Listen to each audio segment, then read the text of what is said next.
So there's a big aspect of climate change that most people don't seem to know about called positive feedback loops. I'm going to keep a rational mindset and cite every fact that I use at the bottom of the screen and in the video description to avoid letting this become like most arguments over climate change that are basically just factless shouting matches. All you tree huggers out there are going to have to bear with me for a minute because I'm going to start out by looking at climate change from the point of view of a global warming skeptic. Their point of view is valid, not only because every person's point of view is valid and should be considered logically before you start calling them Nazis, but also because when you really think about it, it truly is hard to believe that man-made carbon emissions can really have that big of an effect on the climate of an entire planet. In the end, all human activity is really doing is putting some carbon dioxide in the air. And there's so much air! In fact, there's so much that historically the concentration of carbon dioxide in the air has only ever been about as much as 280 parts per million. That means that if you looked at all of the molecules in a sample of air, only 1 out of 3,570 of them would be a carbon dioxide molecule. Granted, that number has gone up a lot in the past few decades. As of the beginning of 2013, we're at a little over 390 parts per million. But even if that historical limit of 280 were to double, that's still a minuscule percentage of the atmosphere. It doesn't seem like that can do much warming of the globe. The problem is that you can't just look at the direct impact of carbon dioxide on temperature because the Earth is a vast and intertwined ecosystem where one small change can have a significant effect on dozens of other processes. And that's where we get into feedback loops. One of the simplest loops is water vapor feedback. When the atmosphere gets just a little bit warmer, more water will evaporate from the ocean. And water vapor is a greenhouse gas just like carbon dioxide.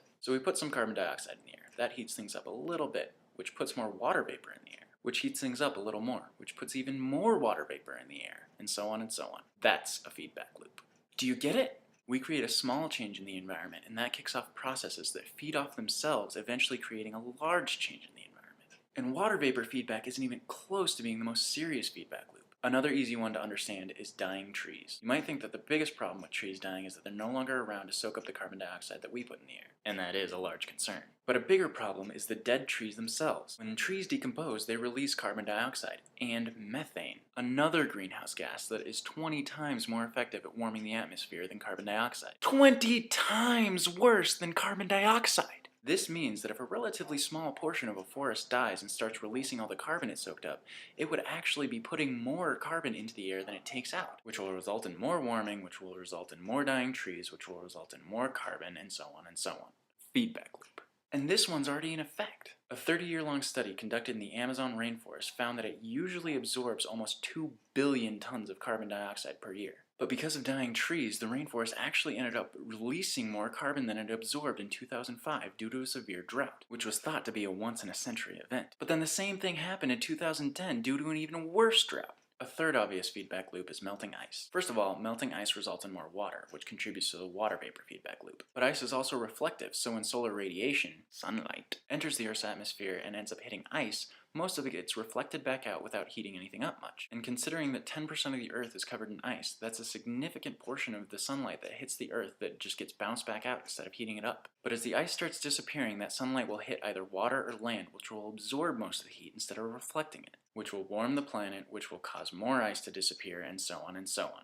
Feedback loop. This is also the feedback loop which is easiest to see, and I can say numbers at you all day, but there's something about actually seeing global warming in action that makes it more real. Now we turn on our time lapse. This camera was shooting every hour. Geologic process in action here.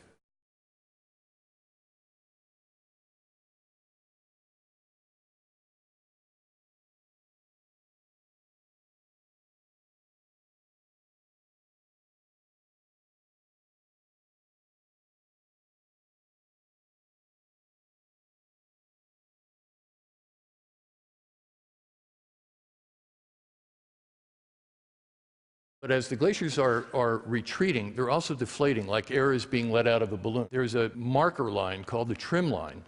The deflation of this glacier since 1984 has been higher than the Eiffel Tower, higher than the Empire State Building.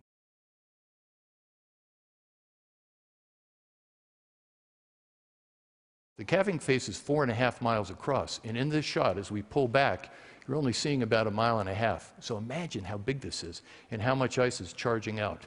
This glacier has doubled its flow speed in the past 15 years. It now goes at 125 feet a day. We recorded the biggest calving event that's ever been put on film. We had 9 cameras going. This is what a couple of the cameras saw. 400-foot tall calving face breaking off. huge icebergs rolling over.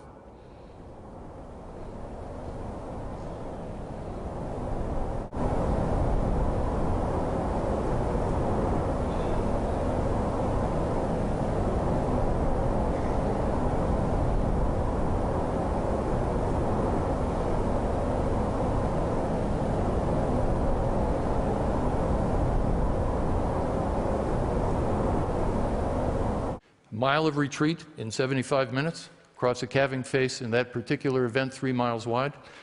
The block was 3/5 of a mile deep, and if you compare the expanse of the calving face to the U.S. Capitol building, and you pack 3,000 Capitol buildings into that block, it would be equivalent to how large that block was. 75 minutes. If you want to see that whole presentation, there's a link to it in the video description.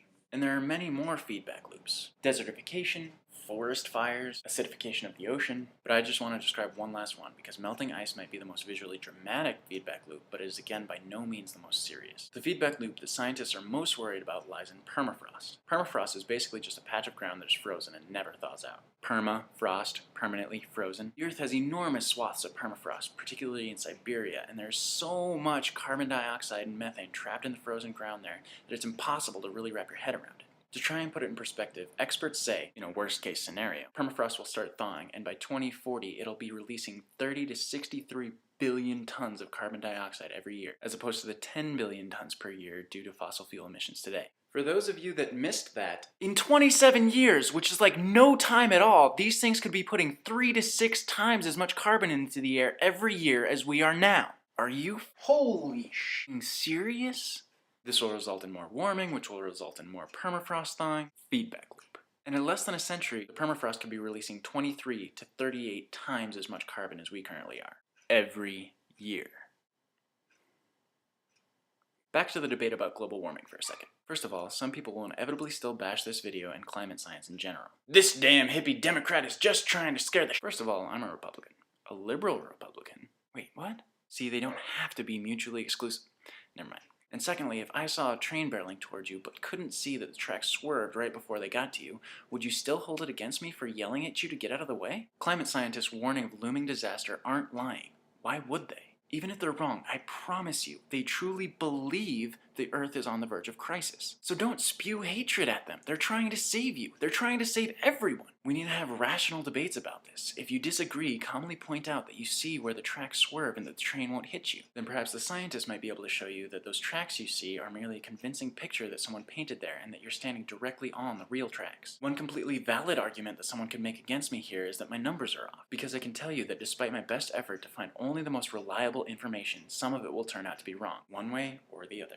But even if all those figures are overestimations, even if they're off by a factor of 10, we are still at the brink of arguably the biggest emergency humanity has ever faced. I'm sorry to be such a downer. It's just that I see a train headed towards us. But there is good news, I promise! I know this seems insurmountable. It's extremely dismal, even terrifying. But if you take one thing away from this video, let it be this. We can stop this! The train is not here yet. There's still time to lay down new tracks so that it misses us, but only if we start right now! If you're on board, perhaps the biggest thing you can do is tell your governmental representatives that you demand reform so that if enough people do the same, policies will be enacted on national and international levels. And start doing research to find out what you can do to reduce your own carbon footprint. I know it seems like one person changing their ways won't have an effect, but if we all do, it will. So share this video or any other reliable information you can find so that once everyone's on board, we can stop this!